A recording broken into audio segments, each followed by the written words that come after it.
నమస్తే అండి అందరికీ.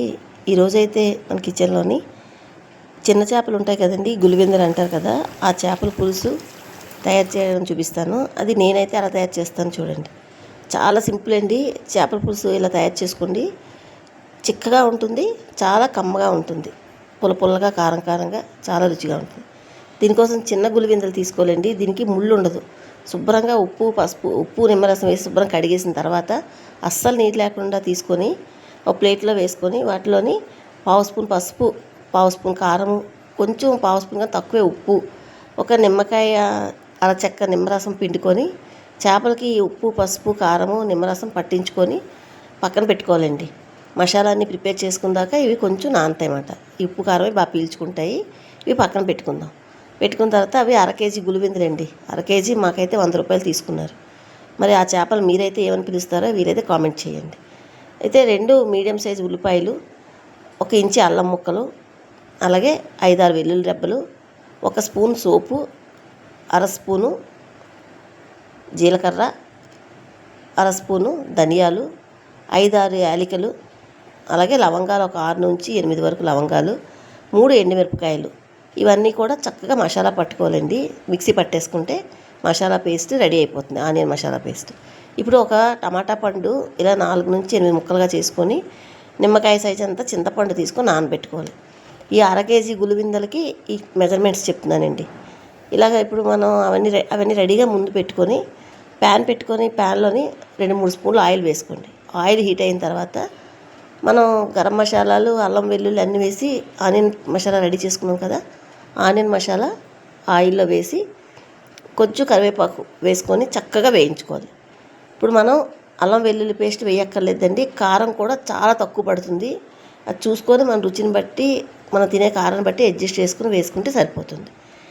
మంటని మీడియం టు సిమ్లో పెట్టేసుకొని మధ్యలో కలుపుకుంటూ చక్కగా వేయించుకోవాలండి. అలా ఒక 5-6 నిమిషాలు వేగిన తర్వాత పావు స్పూన్ పసుపు, రుచికి సరిపడగా సాల్ట్ వేసుకొని, ఇది పులుసు కూరలకు కానీ పులుసులకు కానీ కొంచెం ఉప్పు ఎక్కువే పడుతుంది, చూసుకొని వేసుకోండి. మీ రుచికి సరిపడగా వేసుకొని చక్కగా ఆయిల్లోని మసాలా అంతా చక్కగా వేయించుకోవాలి. చూసారు కదండి, అలా వేగేటప్పుడు నూనె అంతా సెపరేట్ అయిపోయింది. అడుగు అంటుకోకుండా చక్కగా కలుపుకొని చక్కగా వేయించుకోవాలి. ఇలాగా మంచి సువాసన వస్తుందండి మసాలా వేగినప్పుడు. ఇలా వేగిపోయిన తర్వాత ఆయిల్ ఇలా సెపరేట్ అయిపోయింది కదా, వేగిపోయింది. ఇప్పుడు మంటను మీడియం టు సిమ్లో పెట్టుకుంటే 10 నిమిషాలు 12 నిమిషాలు వేగిందండి. అలా వేగిపోయిన తర్వాత మనం ఉప్పు కారము పసుపు నిమ్మరసం వేసి పెట్టుకున్నాం కదా, గులివెందు చేపలు అంటారు వీటిని, చిన్న చేపలు. ఇవి వేసుకొని చక్కగా ఆ ఉల్లి పేస్ట్ మీద ఈ చేపలు వేస్తే ఆ వేడికి కొంచెం పచ్చిదనం పోయి బాగుంటాయి. అదే మామూలు పెద్ద చేపలు అనుకోండి, ఆయిల్లో వేయించుకొని తర్వాత ఉల్లి వేసుకోవచ్చు. ఇవి చిన్న చేపలు కదా, విడిపోతాయి అన్నమాట. అందుకు ఇలాగా ఉల్లి మీద 1 నిమిషం ఉంచుకొని అప్పుడు మనం నానబెట్టుకున్నాం కదండి చింతపండు టమాటా, దాంట్లోంచి పులుసు పిండి తీసుకోవాలండి.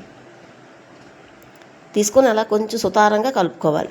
చేప ముక్కలు గరిటెలు గట్ట పెడితే విడిపోతాయి. ఇలా పలచగా ఉన్న అట్ల పొలతోటే కలుపుకొని చక్కగా ఈ పులుసులోకి ఇదంతా చేపలన్నీ కలిసేటట్టు కలుపుకొని మనం కొంచెం కొత్తిమీర ఇక్కడ వేసుకోండి. అలాగే ఘాట్లు పెట్టుకుని 3-4 పచ్చిమిరపకాయలు వేసుకొని చక్కగా 1 పావు స్పూన్ కన్నా కొంచెం తక్కువే కారం వేసుకోండి.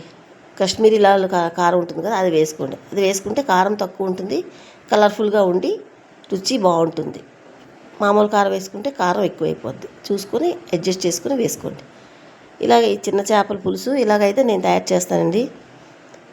అలా మూత పెట్టేస్తే మనం మంటను మీడియం టు సిమ్లో పెట్టేసాం అనుకోండి, ఒక 10 నిమిషాలు ఉడికితే ఇలాగ నూనె పైకి తేలిపోయి పులుసు చిక్కబడిపోతుంది.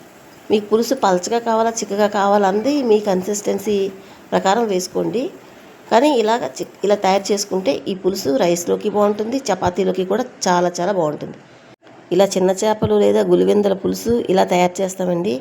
ఈ గులివెందుల పులుసు వీడియో కానీ మీకు నచ్చినట్లయితే 1 లైక్ చేయండి. Thank you for watching. Bye అండి.